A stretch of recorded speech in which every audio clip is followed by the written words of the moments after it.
Donc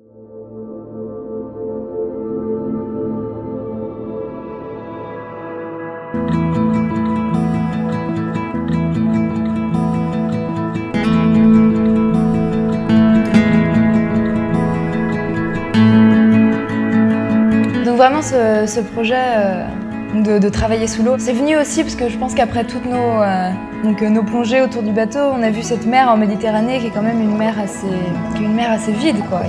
Et je crois qu'on s'est dit que c'était un lieu qui finalement qui pouvait accueillir justement des sculptures, des objets sans se concentrer sur les personnes, mais vraiment en se concentrant sur ce qui restait des gens et ce qui restait de leur consommation. Donc on a commencé à travailler avec des objets qu'on avait nous sur le bateau. Donc on a commencé à faire ces lignes de linge sous l'eau, comme si le linge était en train de sécher sous l'eau.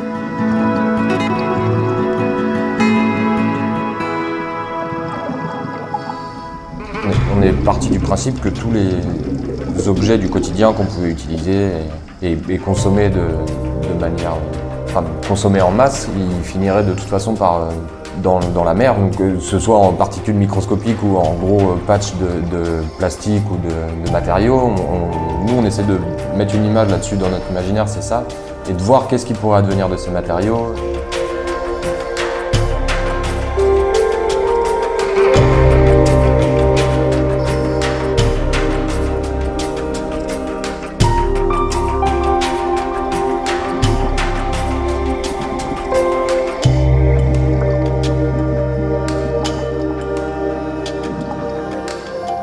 Donc c'est vraiment, on va trouver ces matériaux dans la rue. Donc en fonction de ce qu'on a trouvé, on va faire une sculpture. Ouais, on n'a plus le contrôle des travaux, c'est la mer qui joue avec et qui leur donne une certaine forme de vie. Et là, ça se passe de telle manière qu'on confie nos travaux à la mer et qu'à ce moment-là, on n'est plus acteur de ces travaux, on est spectateur.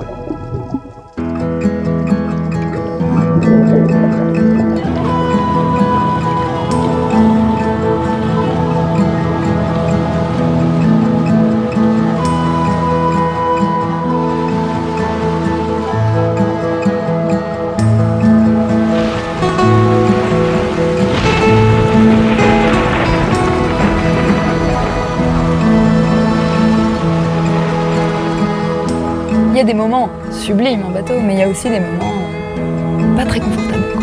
Mais ça fait partie, c'est ça qui est sympa, hein. Pour ça qu'on apprécie les moments agréables.